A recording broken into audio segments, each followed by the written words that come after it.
प्यारे विद्यार्थियों, mind classes सीखकर के यूट्यूब चैनल पर आपका हार्दिक स्वागत है। मैं कविता चौधरी। आज आपको भारतीय इतिहास में हम एक टॉपिक पढ़ रहे थे जिसका नाम था मुगल वंश। कौन सा वंश? मुगल वंश। उसे आगे बढ़ाते हैं। हमने पिछली बार चर्चा की थी हुमायूं के बारे में। किसके बारे में चर्चा की थी? हुमायूं के बारे में हमने थोड़ी सी चर्चा की थी। अब हुमायूं के बाद में अगर हम बात करते तो सीधा अकबर नहीं आते। कौन नहीं आते? सीधा अकबर नहीं आते। अकबर से पहले एक और शासक का इतिहास पढ़ा जाता है। कहते हैं भारत का दूसरा अफगान वंश। कौन सा? भारत का दूसरा अफगान वंश। अगर बात करें तो भारत का दूसरा अफगान वंश रहा है सूरवंश। कौन सा वंश है? सूरवंश। और अगर मैं पहला पूछूं तो हमने सल्तनत काल पढ़ा था। सल्तनत काल में हम एक टॉपिक के बारे में हमने चर्चा की थी। भारत का अंतिम सुल्तान था इब्राहिम लोदी। कौन था? इब्राहिम लोदी। कहते हैं उस वंश को भारत का उस समय भारत का सल्तनत काल में एकमात्र अफगान वंश कौन सा था? आपका लोदी वंश। और कहते हैं दूसरा अफगानी वंश कौन सा है? सूरवंश। नाम से थोड़ा पता चल रहा होगा। आप एक शासक का नाम, जब भी हम वीरताओं की लाइन में नाम लेते हैं, मोस्टली मुसलमानों के जो शासक हुए हैं उनमें सबसे वीर प्रतापी शासकों की बात करते हैं तो उसमें शेरशाह सूरी का नाम बार बार लिया जाता है। और कहते हैं भारत में 1540 से 1555 तक, आपने देखा होगा हुमायूं के शासनकाल में हमने थोड़ा सा गैप दिया था। और कहते हैं 1540 से 1555 तक आपके अगर इतिहास की बात करते हैं तो भाई साहब इस समय इतिहास की बात करते हैं तो उस समय आपके सूरवंश का राज रहा है। कहते हैं इस समय भारत में एक नए वंश की नींव रखी गई थी जिसे हम सूरवंश कहते हैं। और इस वंश का संस्थापक है शेरशाह सूरी। यह भारत का दूसरा अफगान वंश है, शेरशाह सूरी। इनका टाइमिंग आता है 1540 से 1545। अब आप कहोगे बोले 1555 तक है मैडम ये तो इनके वंशजों ने राज किया है। आपने याद आया होगा हमने आपके एक युद्ध पढ़ा था, सर हिंदी का युद्ध। कौन सा युद्ध है? सर हिंदी का युद्ध। और उसमें आपके हुमायूं ने भारत का इस समय बादशाह था कौन? सिकंदर सूरी। उसको हराकर हिंदुस्तान की बादशाहत को प्राप्त किया था। आपको याद आया होगा? याद है? बढ़िया बात है। आप कहते हैं सिकंदर सूरी को हराया था, वो शेरशाह सूरी का वंशज है। क्या है? शेरशाह सूरी का वंशज है। तो शेरशाह सूरी का भारतीय इतिहास में शासनकाल मात्र 5 साल रहा है। कहते हैं इतिहासकार कहते हैं इसका शासनकाल अगर 50 साल होता अकबर के बराबर तो अकबर कभी महान नहीं, शेरशाह सूरी क्या होता? महान होता। कौन होता? शेरशाह सूरी महान होता। इसके निर्माण कार्य, इसके प्रशासनिक सुधार, इसकी हर छोटी से छोटी चीज बड़ी इंपॉर्टेंट है। अकबर को करने में 50 साल लगे थे इन चीजों को। और भाई साहब आपके शेरशाह सूरी ने इसे करने में मात्र 5 साल का समय लिया था। कितना समय लिया था? मात्र 5 साल का समय लिया था। चलो चर्चा को थोड़ा आगे बढ़ाते हैं। सबसे पहले इनके ऊपर आधार कार्ड के ऊपर चर्चा करते हैं कि एक छोटा सा राजा, एक छोटा सा व्यक्ति कैसे हिंदुस्तान का बादशाह बना था उसके बारे में चर्चा करते हैं। अब कहते हैं इनके बारे में चर्चा करते हैं। सबसे पहले जन्म की बात कर लेते हैं। जन्म हुआ था 1472। कब हुआ? 1472। कहां पर? फिरोजाबाद। कहां हुआ था? फिरोजाबाद। यहां पर इनका जन्म हुआ था। फिरोजाबाद में इनका जन्म हुआ था। अब कहते हैं इनका वास्तविक नाम कभी भी शेरशाह सूरी नहीं है। और इनका वास्तविक नाम एक बार नहीं बहुत बार पूछा गया कि शेरशाह सूरी का वास्तविक नाम क्या है? शेरशाह सूरी का वास्तविक नाम क्या है? तो आपको ध्यान रखना है शेरशाह सूरी के नाम से हिंदुस्तान के बादशाह बने थे। इनका वास्तविक नाम फरीद था। क्या था? फरीद। इनका वास्तविक नाम फरीद था। आपको याद आया होगा अकबर, और आपके अकबर का भी वास्तविक नाम पूछा जाता है, तानसेन का भी वास्तविक नाम पूछा जाता है। और ज्यादातर अगर बादशाहों की बात करें तो वास्तविक नाम शेरशाह सूरी का पूछा जाता है। क्यों? क्योंकि अकबर तो बहुत ज्यादा फेमस है तो मोस्टली उसका नाम याद रह जाता है। लेकिन शेरशाह सूरी का वास्तविक नाम हम मोस्टली याद नहीं कर पाते। शेरशाह सूरी भी फेमस है लेकिन इनके वास्तविक नाम पर चर्चा बहुत कम होती है। तो वही बात है, इसलिए इनका वास्तविक नाम बहुत बार पूछा गया है कि वास्तविक नाम है फरीद। क्या नाम है? इनका वास्तविक नाम है फरीद। इनके पिता थे, पिता का नाम थोड़ा सा याद रखें। पिता थे हसन खां। कौन थे? हसन खां। ये जौनपुर में सासाराम, जौनपुर बिहार में है, सासाराम के सूबेदार हुआ करते थे। क्या हुआ करते थे? सासाराम एक स्थान है, वहां के ठिकानेदार थे, वहां के सूबेदार थे। अब कहते हैं हसन खां के सबसे बड़े पुत्र थे शेरशाह सूरी। अब कहते हैं इतिहास कब आ रहा है, रानियों का प्रभाव कहीं ना कहीं राजाओं पर जरूर रहा है। रानियों का प्रभाव राजा पर कहीं ना कहीं जरूर रहा है। शेरशाह सूरी की माता श्री सबसे बड़ी रानी थी। इनकी 3 रानियां थी हसन खां की। कहते शेरशाह सूरी की माता सबसे बड़ी रानी थी और आपके हसन खां का सर्वाधिक लगाव अपनी तीसरी रानी से था। अब लगाव जिससे ज्यादा होगा प्रभाव भी उसी का सबसे ज्यादा होगा। कहते हसन खां ने शेरशाह सूरी पर ध्यान देना बंद कर दिया। उनकी माता वगैरह का ख्याल रखना, केयर करना, सब कुछ बंद कर दिया। अब कहते हैं हसन खां को अपनी गलतियों का एहसास होने का मौका ही नहीं मिला क्योंकि रानी का प्रभाव इतना ज्यादा था। शेरशाह सूरी को ये बातें बहुत समझ में आ रही थी। बहुत जल्दी ये बच्चा उम्र से पहले बड़ा हो गया था। कहते जमीन से चलकर जो आसमान तक पहुंचता है वो आपके चलने की जो वैल्यू होती है वो समझ जाता है। और जिसको थाली में सब कुछ परोसा हुआ मिलता है उसे बनाने की भाई साहब कोशिश और परेशानियों का पता तक नहीं चलता है। वही घटना है। अब कहते हैं इसलिए हिंदुस्तान के शेरशाह सूरी महान कहूंगी हुमायूं से ज्यादा तो मैं। अब कहते हैं शेरशाह सूरी की बात करते हैं, कहते हैं हसन खां के घर में इनका जन्म हुआ था। पिता का नाम हसन खां था। माता पिता से इतना ज्यादा प्रेम नहीं मिला था, माता से तो फिर भी प्रेम मिलता ही है, बच्चा उन्हीं का है। अब कहते हैं हसन खां के घर में इनका जन्म हुआ था और हसन खां सासाराम के क्या थे, सूबेदार थे। क्या थे, सूबेदार थे। अब कहते हैं छोटी सी उम्र में ये बच्चा बिहार के सुल्तान, कौन था, बिहार के सुल्तान बहार खां लोहानी, हाईलाइट करना, पेन बदलना, कुछ भी करना, आपके दिमाग में इस व्यक्ति का नाम याद रहना चाहिए। कहते हैं कौन था, बहार खां लोहानी। इसके यहाँ नौकरी करने लग गया, छोटा सा बच्चा अब नौकरी करने लगे। अब कहते हैं एक दिन बहार खां लोहानी, एक छोटी सी उम्र का बच्चा, कहते हैं अत्यधिक लगाव प्राप्त करने लग गया सुल्तान का, उनके नजदीक जाने लग गया, उनके पर्सनल जो व्यक्ति थे उनमें शामिल हो गया। एक दिन बहार खां लोहानी, आज भाई साहब इंस्टाग्राम चला लेते हैं, एफ भी चलाते हैं, ट्विटर चला लेते हैं, कुछ भी चला लेते हैं, एंटरटेनमेंट के बहुत सारे साधन है, ज्यादा मौका मिलता है चलो बाहर घूम के आ जाते हैं। अब कहते हैं इस समय आपके एंटरटेनमेंट का कोई साधन नहीं था, तो उन्होंने क्या करते थे, ये शिकार खेलने जाया करते थे। क्या करने जाया करते थे, शिकार खेलने जाया करते थे। अब शिकार खेलने जाते थे तो कहते हैं बहार खां लोहानी एक दिन शिकार खेलने जा रहे थे और गलती से इस छोटे से बच्चे को, फरीद को भी अपने साथ ले गए। चल रहे थे रास्ते में, बोला तू भी चल, देखते कितना निशान तेज। अब कहते हैं जंगलों में घूमे, खूब घूमे, शिकार वगैरह खेला, सब थक गए और जंगल में इन्होंने अपना एक कैंप लगा लिया। वहीं पर तंबू सेट के खाना वाने की व्यवस्था होने लग गई। सारे सैनिकों ने अपने सुरक्षा का ध्यान रखते हुए सारे के सारे हथियार क्या कर दिए, अंदर खेमे के अंदर ही छोड़ दिए।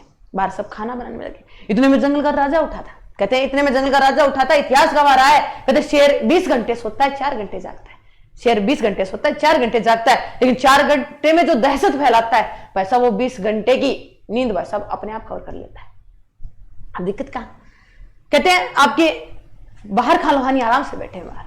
इतने में जंगल का राजा शिकार पर निकला था, भूखा पेट था, दहाड़ते हुए कहते हैं इन्हीं की सेना के अंदर घुस गया था, दहाड़ते हुए इन्हीं की सेना के अंदर घुस गया था और बहार खां लोहानी पर झपटा मारने के लिए तैयार हो गया था। अब कहते हैं फरीद छोटा सा बच्चा था, अपने राजा को मुसीबत में ना देख पाया था और कहते हैं इतने में अपनी तलवारों को उठाकर आपके शेरशाह सूरी यानी वास्तविक नाम फरीद, इस समय क्या है फरीद भाई साहब, लड़ने को उतारू हो गया था। ये नन्हा सा बालक शेर से भिड़ गया था, ये नन्हा सा बालक शेर से भिड़ गया था। कोई कहता है बिना हथियारों के था, कोई कहता है तलवार लेकर लड़ा था। आखिर बच्चा तो छोटा है, शेर से चाहे तलवार लेकर लड़ो चाहे बिना निशस्त्र लड़ो, आखिर शेर तो शेर होता है।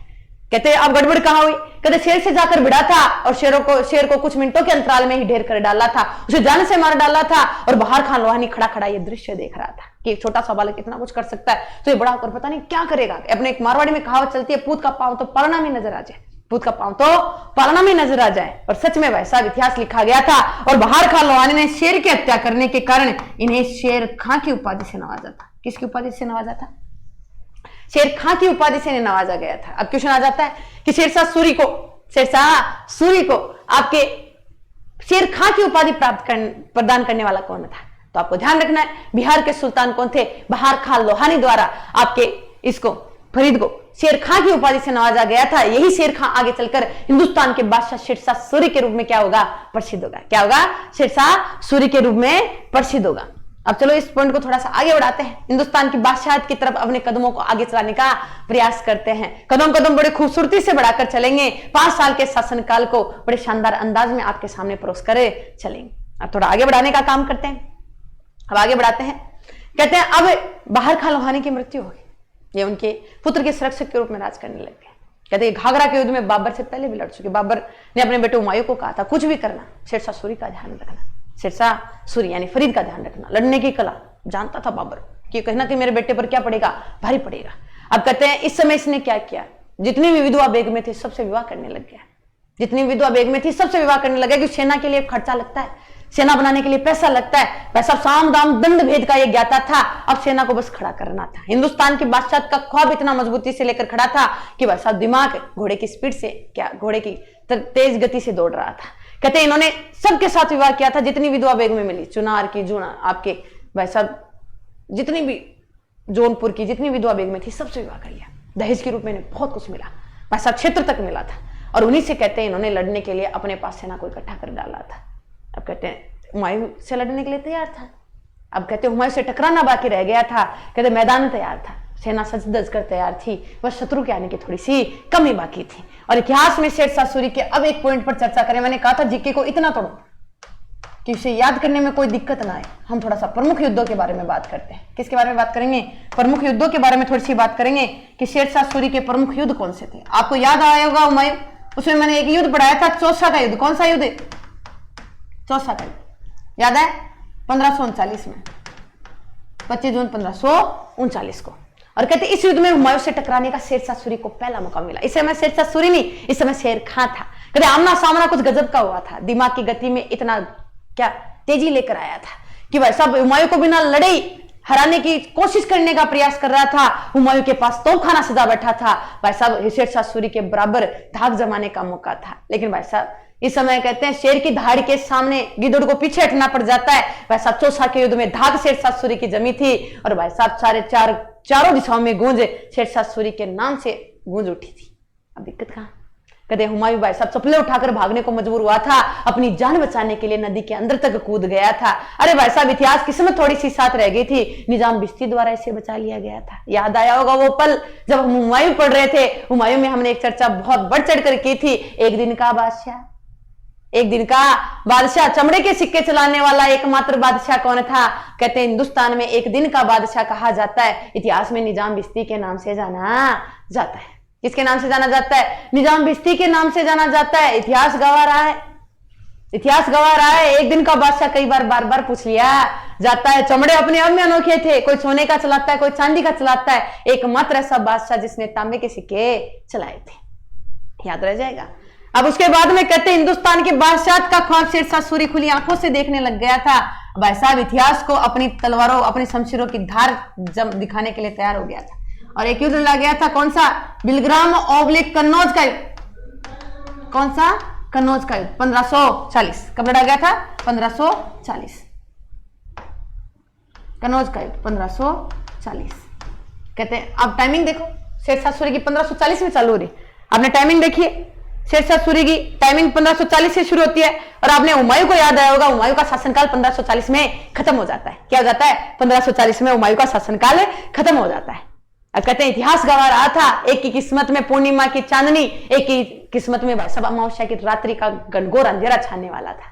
कहते हैं हुमायूं हिंदुस्तान के बादशाह के पद से हट गया था। शेरशाह सूरी ने अपनी शमशीरों की धाक को पूरे हिंदुस्तान को दिखाया था। भाई साहब हुमायूं चप्पलें उठाकर भागने को मजबूर हुआ था। 15 साल तक हिंदुस्तान से भगोड़ा घोषित कर दिया गया था। 1540 में हिंदुस्तान का नया बादशाह नवाजा गया था। छोटी सी उम्र में शेर की हत्या करने वाले शेरशाह सूरी को हिंदुस्तान की बादशाह का ताज पहनाया गया था। भाई साहब धाक जमा कर बैठा था। 5 साल के शासन काल में भाई साहब इतिहास जमाने बैठा था। कहते हैं ना इतिहास पागलों ने लिखा है, इतिहास पागलों ने लिखा है। सच में पागलों ने लिखा है, अनुभवी आदमी तो पढ़ रहे हैं, अब कहते हैं पागल था, सच में इतिहास लिख कर गया था। 5 साल में इतना काम कर गया था जिसको करने में लोगों को 50 साल लग गया था। अब कहते हैं 1540 कन्नौज के युद्ध में हुमायूं को हरा डाला था, हिंदुस्तान के बादशाह का पद को प्राप्त कर डाला था। और भाई साहब अपनी धाक जमाने को बैठा था, पूरे हिंदुस्तान में डंका बजाकर बैठा। एक बात साफ कही थी, एक साफ बात के साथ बात चली थी। बोला कोई भी हुमायूं की सहायता ना करेगा, कोई भी हुमायूं की सहायता ना करेगा। अगर हुमायूं की सहायता करने का प्रयास किसी ने किया तो तलवार मेरी सर उसका होगा, तलवार मेरी सर उसका होगा। इतिहास गवाह रहा है भाई साहब, कुचलने के लिए मेरी जूतियां हमेशा तैयार मिली। कोई शासक तैयार नहीं है, क्योंकि शेरशाह सूरी को सब जानते हैं। लेकिन हिंदुस्तान में कहते बब्बर शेरों की शरण स्थली कहलाया है। भाई साहब कण कण में मिट्टी चंदन की महक को याद करवाया जाता है। धरती दोरारी के नाम से जाना गया है, राजपूताना के नाम से भाई साहब पुकारा गया था। राजपूताने में भी एक बब्बर शेर का जन्म हुआ था। इतिहास में आपने नाम सुना होगा, मारवाड़ का शासक मालदेव भाई साहब हिंदुस्तान की बादशाह का ख्वाब देख रहा था। सच में योग्य व्यक्ति है। वैसा पिता की हत्या करके राजा बना था। आज तक इतिहास रहा है, पितृहंताओं का इतिहास कभी ज्यादा लंबा नहीं चला है। लेकिन मालदेव वो शासक था जिसने धाक जमाई थी। शेरशाह सूरी भी घबराएगा, कौन कहता है दिल की धड़कनें तेज ना होती है। शेर भी काफी बार हटकर पीछे हट जाता है, क्योंकि भाई साहब जब सामने बब्बर शेर खड़ा होता है। और भाई साहब राजपूत जाने किस लिए जाते हैं? तलवारों के लिए। किसके लिए? तलवारों के लिए जाने जाते हैं। किसके लिए? तलवारों के लिए जाने जाते हैं। भाई साहब लड़ने की कलाओं के लिए जाने जाते हैं। पानी मांगने पर खून बहाना जानते हैं। भाई साहब जान प्यार से मांगोगे तो अपनी गर्दन काटना जानते हैं। सुंदर इतिहास को बनाते हैं। उसने हुमायूं को एक संदेश भिजवाया था, बोला मैं तुम्हारी सहायता करने को तैयार हूं, जल्दी से राजपूताना पधारना और जोगी तीर्थ नामक स्थान पर मुझे मिलना। अब जोगी तीर्थ जोधपुर में है। कहते हैं अब हुमायूं को विश्वास ना था, संघी आदमी था, तभी तो मात खा गया था। आंख वाला अंधा, तभी तो कहती हूँ ये आंख होते हुए अंधा था, कान होते हुए भी बहरा था, पैर होते हुए भी अपंग था ये आदमी। अब गड़बड़ का कहते इसने अपने सेनापतियों को भेजा। बोले जाकर पता करो रे, वो सच में भाई साहब मुझे विश्वासघात कर रहा है कि सच में मेरा सहयोग करेगा। कहते मालदेव के सेनापति गए थे और उधर शेरशाह सूरी का सेनापति भी पधारा हुआ था। साफ साफ कहकर गया था अगर आप हुमायूं की सहायता करोगे वचन देते हैं गर्दन काटने की औकात हम भी थोड़ा रखते हैं। मालदेव घबराए नहीं, उसने कहा ठीक है। और भाई साहब हुमायूं के सैनिकों ने जब शेरशाह सूरी के सैनिकों को देखा था, दिल में विचार बढ़ाया था, उनकी आवभगत बड़ी खतरनाक की गई थी। हुमायूं ने को जब जाकर हुमायूं ने पूछा, बोला एक बात बताओ क्या चर्चा हुई थी? तो उन्होंने बताया कि हम दोनों साथ में थे, शेरशाह सूरी के सैनिकों से अलग बात की गई थी, हमसे अलग बात की गई थी, पता नहीं शेर मालदेव का पलड़ा किसकी तरफ भारी है ये पता नहीं। कहते हैं हुमायूं थोड़ा शंकालु व्यक्ति, उसने कहा था सच में हमारी सहायता ना कर पा रहा है। अब भाई साहब राजपूत के घर में आए हुए शत्रु तक की रक्षा की जाती है, यहाँ तो भाई साहब एक शरणार्थी आया था उसकी हत्या कैसे की जाती? मालदेव ने भाई साहब हुमायूं को भागने का मौका दिया था, वो चाहता तो हुमायूं को गिरफ्तार कर सकता था, लेकिन भाई साहब भागने का मौका दिया था। और भाई साहब हुमायूं जोगी तीर्थ नामक स्थान पर इससे मिल ना पाया था। भाई साहब कुछ कहते मुलाकात हुई थी, जोगी तीर्थ नामक स्थान से भाई साहब चप्पल जूते उठाकर भाग गया था। शेरशाह सूरी को यह बात अच्छी नहीं लगी कि मेरे घर में आए हुए शत्रु को पकड़कर मेरे पास न लाया था। मैं हिंदुस्तान का बादशाह, वो मारवाड़ की छोटी सी रियासत का शासक, भाई साहब मेरे से पंगे बाजी की सोच रहा है। अब गड़बड़ का आग में घी का काम मालदेव ने खुद नहीं कर दिया, उसने भाइयों तक को ना छोड़ा, क्योंकि साम्राज्य विस्तारवादी नीति के सामने भाई साहब खून ही खून को काटना पड़ता है। और उसने बीकानेर के शासक राव जयसी की हत्या कर डाली पाहिबा साहिबा के मैदान में। कहते हैं बीकानेर का राठौड़ वंश का एक सपूत, एक शेर भाई साहब मौत की नींद सो गया था और उसका बेटा कल्याणमल अपने पिता की मौत का बदला लेना चाह रहा था।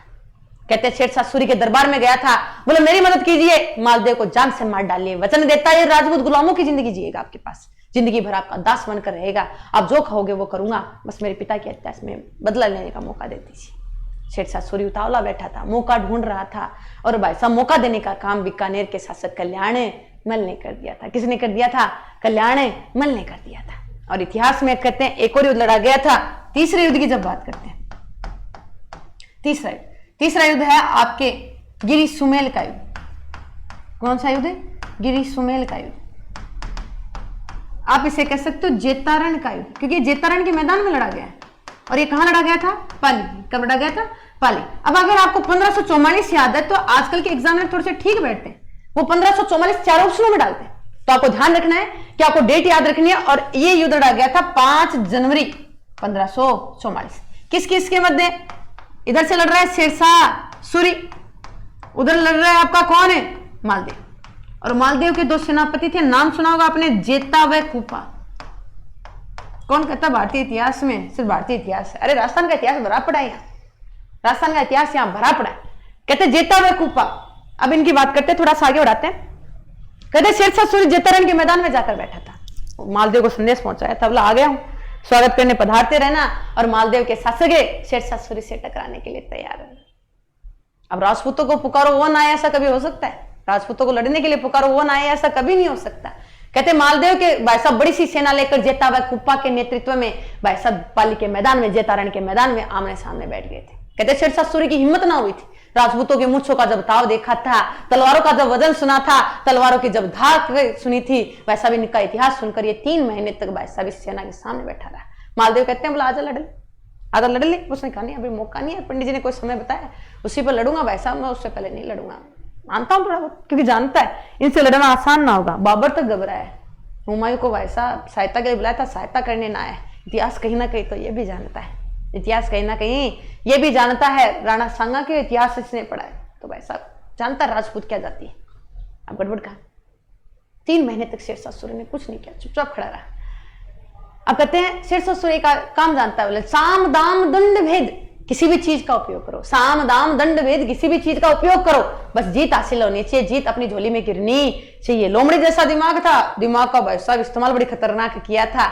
एक भाई साहब 2 सैनिकों को तैयार किया था बहरूपे के रूप में, उनके पास तलवारें और ढाल बेचने का उन्हें आदेश दिया था। बोला जाओ तुम जाओ और तलवारें और ढाल बेचो। और कहते हैं उस खेमे में जाकर एक काम करना, फर्जी पत्र बनवाए थे और जाकर कहा, बोला मालदेव की सेना में जाकर भाई साहब जेता व कुप्पा को विश्वासघाती साबित करवा दो, क्योंकि जानता था जब तक मालदेव के साथ जेता व कुप्पा जीतनी हार निश्चित मानी जाएगी। ये ऐसे सेनापति हैं जो महाकाल के दरवाजे खोलेंगे और तुम्हें यमराज के पास जरूर पहुंचा कर मारेंगे। अब कहते हैं वो तलवार ढाल युद्ध की आवश्यकता होती है। दोनों सेनापति उसके पास से गुजरे, बेचकर निकल रहे थे। मालदेव ने कहा जेता व कुप्पा को बुलाए, बोले तलवार ढाल की जरूरत है, युद्ध में सैनिकों को आवश्यकता है, जितनी जरूरत हो उतनी खरीद लो, जितनी जरूरत हो उतनी खरीद लो, पैसों के बारे में मत सोचना, क्योंकि युद्ध के दौरान हर चीज की आवश्यकता होती है। जेता कुप्पा के नेतृत्व में तलवार ढाल खरीदी गई थी, सैनिकों ने मौका ढूंढा था और भाई साहब जेता कुप्पा के खेमे में 10-10 हजार रुपए की अशरफियों की 2 गड्डियां रखती थी, 2 थैलियां रख दी थी। अब गड़बड़ का फर्जी पत्र भी भिजवाए और वो जानबूझकर मालदेव के सामने पटक दिए थे, कहीं ना कहीं गिराए होंगे। कहते सैनिकों ने उठाकर वो पत्र मालदेव को सौंपे। मालदेव ने जब पढ़ा तो पैरों तले जमीन खिसक गई थी। उसमें लिखा हुआ था, बारे मेरा जेता कुप्पा, तू मेरे सबसे बड़े शत्रु को जेतारण के मैदान में ले आया है, उसकी युद्ध नीतियों का हमें पहले से पता है, उसकी युद्ध नीतियों का हमें पहले से पता है। ये 10-10 हजार रुपए तुम दोनों के लिए रखे गए, ये 10-10 हजार रुपए तुम दोनों के लिए रखे गए। एक काम करना और आपके शेरशाह सूरी को मौत के घाट उतारने में मेरा पूरा सहयोग करना। मालदेव ने सोचा ये तो गड़बड़ हो गई। कहते कान का कच्चा आदमी था भाई साहब, इसने फिर भी विश्वास ना किया और खेमों की तलाशी ली और वहां पर भाई साहब दोनों अशरफियों से भरी हुई थैलियां उसे प्राप्त हो गई। कहते हैं भाई साहब कान का कच्चा निकला, विश्वासघाती समझकर देशद्रोह का कलंक लगाकर भाई साहब जेता कुप्पा को युद्ध के मैदान में छोड़कर वापस अपनी सेना का मुख मारवाड़ की तरफ कर डाला। मेहरानगढ़ दुर्ग की तरफ सेना वापस बढ़ने लग गई थी। जेता कुप्पा ने हाथ जोड़े, पैर पकड़े, लेकिन भाई साहब आपके मालदेव जाने को मानने को तैयार ना हुआ। अब गड़बड़ कहां? गड़बड़ यहां हुई। कहते जेता कुप्पा भाई साहब देशद्रोह का आरोप लगा था। अनाज का एक दाना अंदर कैसे जा पाता, पानी कैसे पी पाते, क्योंकि भाई साहब मातृभूमि को, माता को बेचने का, मां की इज्जत को सरेआम बेइज्जत करने का मौका भाई साहब एक आरोप इन पर लगा था। अब गड़बड़। कहते हैं 4 जनवरी 1544, डेट देखना 5 जनवरी है, 4 जनवरी 1544 की घटना ये थी और रात्रि को मालदेव अपनी बड़ी सी सेना लेकर वापस लौट गया था। कहते जेता कुप्पा के नेतृत्व में 10,000 विश्वासी सैनिक बचे। जेता कुप्पा के नेतृत्व में मात्र 10,000 विश्वासी सैनिक बचे थे। रात भर से कुछ ना खाया था। भाई साहब सर्दियों का माहौल था, उसे गर्माहट में बदलने के लिए तैयार बैठा था। कहते शेरशाह सूरी सूर्योदय के साथ उठा था। भाई साहब आशाभरी निगाहों से मालदेव के खेमे की तरफ देखा था। सेना की संख्या को देखकर ही समझ गया था, अरे सेना न के बराबर थी कि भाई साहब मालदेव वापस लौट चुका है। मुट्ठी भर सेना को देखकर फिर भी घबराया था। 5 जनवरी 1544 को युद्ध का आगाज हुआ था, लेकिन 10,000 भाई साहब शेर तैयार खड़े बैठे थे। भाई साहब भेड़िए मेहरानगढ़ के दुर्ग पर अधिकार करने को तैयार बैठे। कहते युद्ध का जब आगाज हुआ था 10,000 भाई साहब, कहते इस समय 80,000 से प्लस सेना थी शेरशाह सूरी के पास। कहते 10,000 का इतिहास लिखा जा रहा था। 10,000 की सेना भाई साहब 80,000 पर टूट पड़ी थी। घंटों के अंतराल में कहते उसने शेरशाह सूरी की आधी से ज्यादा सेना को मौत की नींद सुला डाला था। राजपूत जब लड़ने पर आए थे, क्योंकि भाई साहब शत्रु की खून से प्यास बुझा रहे थे। कहते लड़ने का अंदाज देखकर शेरशाह सूरी भी घबराया था, दांतों तले उंगली को दबाया था और समझ गया था कि भाई साहब खानवा के मैदान में बाबर की क्या हालत हुई होगी। 10,000 ने भाई साहब छक्के छुटाने के काम कर डाले थे, धूल चाटने को मजबूर कर डाला था और भाई साहब शेरशाह सूरी वापस अपने खेमे की तरफ मुंह करने को तैयार हो गया। बोला हमें नमाज अदा करने का मौका दो, पक्का मुसलमान हूं, दिन में 5 बार नमाज अदा करता हूं, थोड़ा समय दीजिए युद्ध के मैदान में, थोड़ा समय दीजिए युद्ध के मैदान में, खेमे में थोड़ी नमाज अदा करके आता। भाई साहब धर्म के मामले में अपने राजपूत हमेशा आगे रहे, थोड़े से भोले स्वभाव के तो थे। वैसा युद्ध में विराम दे दिया, कोई बात नहीं, बोला हम यहीं तैयार बैठे। शेरशाह सूरी बोला मिट्टी का एक कण तक ना ले जाने देंगे, जिस मातृभूमि का ख्याल दिल में लेकर आए उसे भाई साहब कलेजों को हाथ डालकर बाहर निकाल डाले। भाई साहब शेरशाह सूरी अंदर गया, अल्लाह से दुआ मांग रहा है, क्योंकि जिंदगी में सब कुछ अपने बलबूते पर किया है, आज पहली बार अल्लाह से कुछ मांग रहा है, दिल से दुआ मांग रहा है। बोले या अल्लाह मुझे जिता दे, या अल्लाह मुझे जिता दे, वरना मैं नहीं, हिंदुस्तान का बादशाह हार जाएगा, एक छोटी सी रियासत भाई साहब जीत जाएगी और हिंदुस्तान भाई साहब आपके पैर तले, मारवाड़ राठौड़ों के पैरों तले आ जाएगा। कहते दिल से दुआ इतनी मांगी थी। इनके सबसे प्रसिद्ध सेनापति जलाल खां जलवानी 1 लाख की सेना लेकर आया था। 10,000 से लड़ने के लिए 1,80,000 लग रहे हैं, देख लो, 10,000 से लड़ने के लिए 1,80,000 लड़ रहे हैं। भाई साहब 1 लाख की सेना को देखकर शेरशाह सूरी के चेहरे पर मुस्कुराहट आई थी और युद्ध के मैदान में भाई साहब फिर से गरजने को तैयार हो गया था। शेर था, सच में मानेंगे अच्छा लड़ाका है यहाँ पर, लेकिन यहाँ विश्वासघात करते हैं। कहते भाई साहब शेरशाह सूरी फिर लड़ने का इतिहास लिखने को तैयार हुआ था। जेता कुप्पा के लड़ने के अंदाज को देखकर भाई साहब गणों के रूप में उसके दर्शन कर रहा था। कहते उन्होंने नर के दरवाजे खोले डाले थे, 1 लाख पर फिर टूट पड़े थे। भाई साहब चला लड़ने को मजबूर हुई थी। शेरशाह सूरी भाई साहब उन सेनापतियों को देखकर भाई साहब दिल में अरमान जाग रहा था। बोला ऐसे सेनापति मेरे पास क्यों नहीं, ऐसे सेनापति मेरे पास क्यों नहीं है। कहते जेता कुप्पा आखिरी सांस तक लड़े थे, लड़ते लड़ते वीर गति को प्राप्त हुए थे और जब जीतने का समाचार शेरशाह सूरी के कानों में गिरा था, भाई साहब शेरशाह सूरी के मुख से अकस्मात निकल गया था। अकस्मात मतलब अचानक, अकस्मात मतलब अचानक।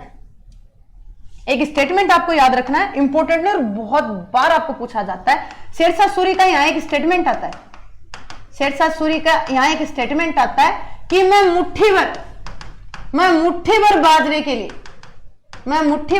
के लिए हिंदुस्तान की बादशाहत खो देता। मैं मुट्ठी भर बाजरे के लिए हिंदुस्तान की बादशाहत खो देता, सच में खो देता, क्योंकि मारवाड़ रेगिस्तानी क्षेत्र है, वहां क्या होता है? बाजरा। क्या होता है? बाजरा। मैं मुट्ठी भर बाजरे के लिए हिंदुस्तान की बादशाहत खो देता। बाजरा मतलब मारवाड़, और हिंदुस्तान के अकॉर्डिंग वो कितना बड़ा है? मुट्ठी भर है, कि मैं मुट्ठी भर बाजरे के लिए हिंदुस्तान की बादशाहत खो देता। और भाई साहब यहाँ पर गड़बड़ी हुई थी और शेरशाह सूरी यहाँ जीत गया था। कहते हैं इन्होंने मेहरानगढ़ दुर्ग में एक निर्माण कार्य करवाया था, सूरी मस्जिद। कौन सी मस्जिद है? सूरी मस्जिद। अपने सेनापति ख्वास खां को यहाँ का नेतृत्व सौंपकर वापस शेरशाह सूरी लौट गए थे। और भाई साहब इस युद्ध के दांत खट्टे इतने खतरनाक किए थे, शेरशाह सूरी कभी राजपूताना की तरफ मुंह करके भी नहीं सोया। और मालदेव को जब इस चीज का पता चला, इन्होंने जेता कुप्पा के बारे में भी कुछ कहा था कि वो तो मालदेव बदकिस्मत था, वो तो मालदेव बदकिस्मत था। अगर ऐसे सेनापति मेरे पास होते तो हिंदुस्तान का नहीं, मैं विश्व विजेता कहलाता। सच में था, ऐसे सेनापति बड़ी मुश्किल से बड़े किस्मत वालों को मिलते हैं। मालदेव को भी अपनी गलती का एहसास हुआ, लेकिन समय निकल चुका था, चिड़िया खेत चुक चुकी थी। उसके बाद में भाई साहब पछताने का कोई फायदा नहीं था। अब भाई साहब शेरशाह सूरी ने मारवाड़ को जीत लिया था और आपके जेता हुआ कुप्पा वीरगति को प्राप्त हुए। अब मालदेव पछता रहा, कोई फायदा नहीं है इस चीज का। और ये शेरशाह सूरी के प्रमुख युद्धों में सबसे इंपॉर्टेंट पॉइंटों में गिना जाता है। गिरी सुमेल का युद्ध सबसे ज्यादा पूछा गया है, क्योंकि ऐसा राजपूताना से कहीं ना कहीं संबंध रखता है। मैंने कहा था वीरों की लाइनों में सबसे ज्यादा यही रहता है। अब एक क्वेश्चन आता है कि शेरशाह सूरी को भारतीय इतिहास में किस लिए जाना जाता है? आपको सीधा सीधा उत्तर देना है, प्रशासनिक सुधार। कभी भी युद्ध मत बोलना। भारतीय इतिहास में शेरशाह सूरी को जाना जाता है प्रशासनिक सुधारों के लिए। कहते हैं इसने 5 साल में वो काम किया जिसको करने में आपके अकबर को 50 साल लगे थे। कहते शेरशाह सूरी को भारतीय इतिहास में जाना जाता है प्रशासनिक सुधारों के लिए। निर्माण कार्य, इसने सिक्के चलाए, इसने इतनी सारी व्यवस्था की जितनी आप सोच नहीं सकते। कहते इसने किसानों की स्थिति को सुधारने के लिए, भूमि मापने के लिए इसने किसानों की स्थिति को सुधारने के लिए, भूमि मापने के लिए गज ए सिकंदरी नामक पैमाना दिया था। गज ए सिकंदरी नामक पैमाना दिया था। गज सिकंदरी नामक पैमाना दिया था। ये 39 अंगुल 3/4 इंच का था। पहले रस्सियों से मापा जाता था, लोगों के साथ भेदभाव हो जाता, रस्सी को पानी में डुबोकर सकड़ा कर लिया जाता था, सिकुड़ जाती थी। जिसका अच्छी बनती थी उसको सूखी रस्सी से मापते थे। इसने भाई साहब मानक लकड़ियों का प्रयोग कर दिया। और इसके जनक थे टोडरमल। हाँ, वही टोडरमल जो आपके अकबर के शासनकाल में आएंगे, वही टोडरमल है जो अकबर के शासनकाल में आएंगे। और कहते गज सिकंदरी नामक पैमाना दिया। गज सिकंदरी नामक पैमाना दिया। इसे जब्ती प्रणाली भी कहते थे। क्या कहते थे? जब्ती प्रणाली भी कहते थे। ये 39 अंगुल और 3/4 इंच का था। कितना था? 3/4 इंच का था। इस चीज का थोड़ा सा ध्यान रखना। इसने कहते हैं भारत में एक प्रथा का प्रचलन किया था जिसका नाम था रैयतवाड़ी, किसानों की स्थिति को सुधारने के लिए। इसने रैयतवाड़ी प्रथा का प्रचलन किया था। रैयतवाड़ी प्रथा का प्रचलन किया था। और इसने सबसे पहले आपके एक बढ़िया सी चीज का प्रयोग किया था। इसने आज भी आप जिसका प्रयोग कर रहे हो, कबूलियत। किसका? कबूलियत ओब्लिक पट्टा देने की, कबूलियत ओब्लिक पट्टा देने की प्रथा का प्रारंभ किया। इसने कहा आपको रजिस्ट्री जानते हो क्या होती है? रजिस्ट्री। आपकी जमीन पर आपका अधिकार है। इस चीज का पता किस चीज से चलता है कि आपके पास क्या है? उस चीज की रजिस्ट्री है। आपके पास उस चीज की क्या है? रजिस्ट्री है। तो भारत में सबसे पहले रजिस्ट्री इसी ने चलाई। और कहते हैं भारत में सबसे अच्छी डाक व्यवस्था, डाक प्रथा, भारत में सबसे अच्छी डाक प्रथा, फिर से हटाना पड़ेगा, डाक प्रथा का प्रचलन भी इन्होंने किया। इससे अच्छी डाक व्यवस्था किसी की नहीं थी। इन्होंने डाक प्रथा को बड़ी शानदार अंदाज में हाई लेवल तक पहुंचाया कि डाक व्यवस्था अच्छी होनी चाहिए, उससे ज्यादा कुछ नहीं। अब इसके बारे में बात करते हैं। इसने भारत में कोई नगर भी बसाया था? शेरशाह सूरी के बारे में क्वेश्चन पूछ लिया जाए कि इन्होंने भारत का एक प्रसिद्ध नगर, इन्होंने 1541 में पाटलिपुत्र, नाम सुना हुआ है? आपके मगध की राजधानी थी, अशोक की राजधानी थी। पाटलिपुत्र नामक स्थान को पटना के नाम से बसाया था। किसके नाम से बसाया था? पटना के नाम से बसाया था। इन्होंने पाटलिपुत्र नामक स्थान को पटना के नाम से बसाया था। किसके नाम से बसाया था? पटना के नाम से बसाया था। अब एक पॉइंट को और लेते हैं। मैंने कहा था इसके हर चीज को पॉइंट को तोड़ेंगे। एक पॉइंट बनाएंगे, प्रमुख निर्माण कार्य। इन्होंने कोई निर्माण कार्य करवाया क्या? कुछ भी करवाया इन्होंने, कोई सिक्के भी बनाए, वो भी इसी में पढ़ेंगे। ठीक है, इन्होंने आपके दिमाग में 10th और 12th में, अपने 9th और 10th में एक चीज पढ़ते थे, GT road. GT road, GT road जिसे कहते हैं ग्रैंड ट्रंक रोड। आपने बहुत बार पढ़ा था। इसका निर्माण किसने करवाया? शेरशाह सूरी में। आज भी है क्या? है। NH 1 और NH 2 में कहते हैं सोनपुर पूर्वी बंगाल से अटक पंजाब और पाकिस्तान लाहौर तक जाती है। इतनी बड़ी रोड का निर्माण करवाया इसने। कहते हैं और भी बहुत सारी रोड बनवाई, जैसे आगरा से बुरहानपुर, आपके आगरा से चित्तौड़ और लाहौर से मुल्तान। और इनके पास में, इन्हीं रोडों के पास में, आपको सिर्फ जीटी रोड नाम याद रखना है कि भारत में जीटी रोड का नाम निर्माण किसने करवाया? शेरशाह सूरी ने। किसने? शेरशाह सूरी ने। और इन्हीं सड़कों के किनारे आपके 1700 सरायों का निर्माण करवाया। किसका निर्माण करवाया? 1700 सरायों का। आज आप कहते हैं ना होटल और मोटल आते हैं, ढाबे आते हैं, खाने पीने की, जान माल की, हर चीज की सुरक्षा गारंटी रहती है उन होटलों में। तो भाई साहब इनका निर्माण भी भारत में सबसे पहले किसने, 1700 सरायों का निर्माण किसने करवाया था? शेरशाह सूरी ने। एक जब सबसे इंपॉर्टेंट टॉपिक होगा, मैंने कहा शेरशाह सूरी में आप इंपॉर्टेंट लगाना भूल जाओ, इसमें हर टॉपिक इंपॉर्टेंट है। आप शेरशाह सूरी के नाम पर इंपॉर्टेंट लगा दो कि भाई साहब वो बड़ा खतरनाक वीआईपी पॉइंट है ये। और कहते हैं इसने भारत में आज तक सिक्के आते हैं किस धातु के हैं? इसने भारत में कुछ सिक्के भी चलाए थे, इसके सिक्कों का कुछ अलग पॉइंट बनाते हैं, एक टेबल बनाएंगे जिससे थोड़ा सा आपको इजी वे में समझ में आ जाता है। जैसे मैं कहूं सिक्का, कि भारत में इन्होंने किसका सिक्का चलाया, सिक्के का नाम क्या था, फिर मैं डालती हूं कि वो सिक्का किस धातु का था। और ग्रेन, आज हम कैरेट का उपयोग करते हैं, पहले ग्रेन था। क्या था? ग्रेन। कितने ग्रेन का था? अब बहुत बार क्वेश्चन आया है, इन्होंने सिक्का चलाया था पहला असरफी। पहला सिक्का कौन सा है? असरफी। दूसरे की जब बात करती हूं, भारत की मानक मुद्रा कौन सी है? रुपया। और इन्होंने तीसरा सिक्का चलाया था दाम। अब ये नहीं आता कि असरफी, रुपया, दाम किसने चलाया। इसमें यह भी पूछा गया कि शेरशाह सूरी ने भारत की मानक मुद्रा रुपया चलाया था, रुपया मुद्रा का नाम था। कहते हैं उसकी मानक मुद्रा का ग्रेन कितना था, वो किस धातु की है। आप समझ सकते हो कितना इंपॉर्टेंट है। असरफी के नाम से मोस्टली हम सब जानते हैं सोने के, गोल्ड, सोना। रुपया किसका? आज भी हम देखते हैं चांदी जैसा ही लगता है ना, चांदी का। और दाम, तांबे का, तांबा। क्या है? तांबा। कहते ये था 167 ग्रेन, ये था 178। 167 लिख दिया, एक मिनट रुकिए। ये था 178 ग्रेन और ये था 380। 380 काफी गाइडों में आपको 175 मिलेगा। 175 सही नहीं, 178 बिल्कुल करेक्ट आंसर बैठता है। अगर 178 ऑप्शन में जब करेक्ट चीजें हट जाती हैं तो उसके नजदीकी ऑप्शन को हमेशा सही मान लिया जाता है। और कहते हैं इसमें 380, आपके 178 और 167 बिल्कुल मानक मुद्रा है। आपको रुपया थोड़ा सा हाईलाइट करके लिखना है क्योंकि बार बार उठा लिया जाता है। अब एक क्वेश्चन आता है, शेरशाह सूरी ने कोई निर्माण कार्य भी करवाया है क्या? शेरशाह सूरी के कोई निर्माण कार्य भी है क्या? शेरशाह सूरी के निर्माण कार्य है। इन्होंने एक तो रोहितासगढ़ का किला, कौन सा किला? एक तो इन्होंने रोहितासगढ़ का किला बनाया। कौन सा किला बनाया? रोहितासगढ़ का किला बनाया।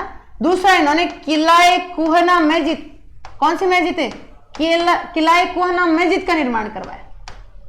और एक इन्होंने दिल्ली के पुराना किला, दिल्ली का पुराना किला बनाया। ये 3 निर्माण कार्य भी शेरशाह सूरी के। मैंने कहा था 5 साल में आदमी बहुत काम करेगा, 5 साल में वो काम करेगा तो अकबर का प्रेरणा स्रोत मानते हैं इसे, अग्रज मान सकते हो आप इसे। कहते हैं आपके दिल्ली के पुराने किले का निर्माण करा। आपको क्या लगता है अकबर ने कोई नई नीतियां बनाई थी? इन्हीं नीतियों को क्या अपग्रेड किया था? इन्हीं नीतियों को कुछ ना कुछ अपग्रेड करने का प्रयास किया था। आज तक किसी शासक की मौत का कारण पूछा गया क्या? आज तक किसी शासक की मौत का कारण पूछा गया है क्या? जबकि शेरशाह सूरी की मृत्यु तक के क्वेश्चन है कि शेरशाह सूरी की मृत्यु किस कारण से हुई, नॉर्मल डेथ थी कि बीमारी के कारण हुई, जलने के कारण हुई, युद्ध में ऐसा तलवार लगने के कारण हुई। तो आपको ध्यान रखना है। आपके एक बार रिट के एग्जाम में भी क्वेश्चन आ चुका है, किस अभियान के दौरान थे, कहां का शासक था। कहते घटना है 22 मई 1545 की, 22 मई 1545 की। अभियान की जब बात करते हैं तो अभियान था कलिंजर, कलिंजर, और शासक था वहां का कीरत सिंह।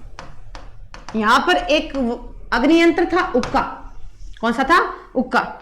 इससे जलने के कारण शेरशाह सूरी की मृत्यु हुई। इससे जलने के कारण शेरशाह सूरी की मृत्यु हुई। कहते शेरशाह सूरी ने यहां पर आक्रमण किया। घटना 21 मई 1545, एक दिन पहले की। कहते ये गोले को तोपखाने को चेक कर रहे थे, चेक करते करते इन्होंने ध्यान ना दिया था, एक तोपखाने में गोला अभी से लग रहा था। कहते मौका ढूंढ रहा था। कहते ये जैसे शेरशाह सूरी सामने पधारे थे, गोला इनके ऊपर फट गया। ये आदमी 100% जल गया। सेना घबराई थी, पीछे हट गई थी। बोला जब राजा ही योग्य ना बचाए तो भाई सब लड़ेंगे किसके प्रति।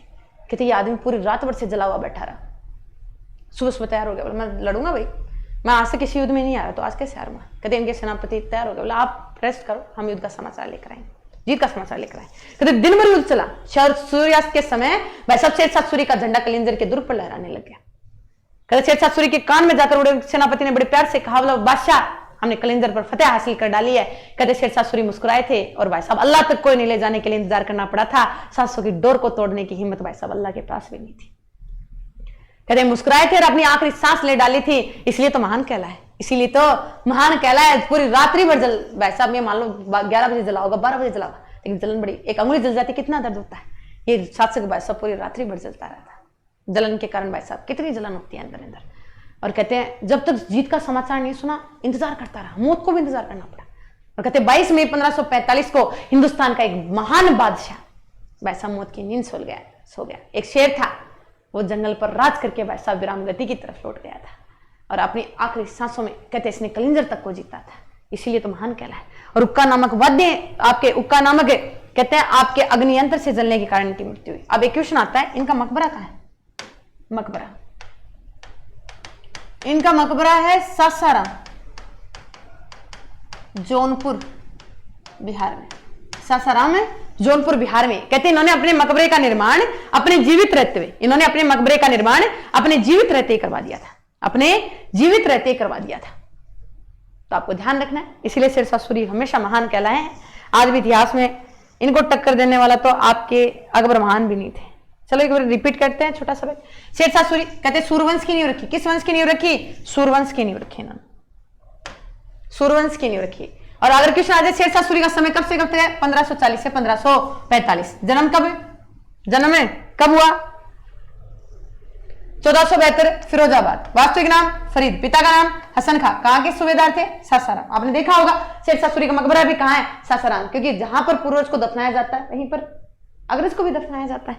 उसके बाद में बहार खां लोहानी ने कौन सी उपाधि दी? शेर खां। कौन सी उपाधि दी? शेर खां। कौन सी उपाधि दी? शेर खां। शेर खां की उपाधि, शेर की हत्या करने का। पहला युद्ध कौन सा था? हुमायूं शेरशाह सूरी के विरुद्ध। इसमें कौन जीता? शेर खां। पहला युद्ध कौन सा था? चौसा था। दूसरा कौन सा था? बिलग्राम। उसमें भी कौन जीते? शेरशाह सूरी। और कौन हारा? हुमायूं। कौन हारा? हुमायूं।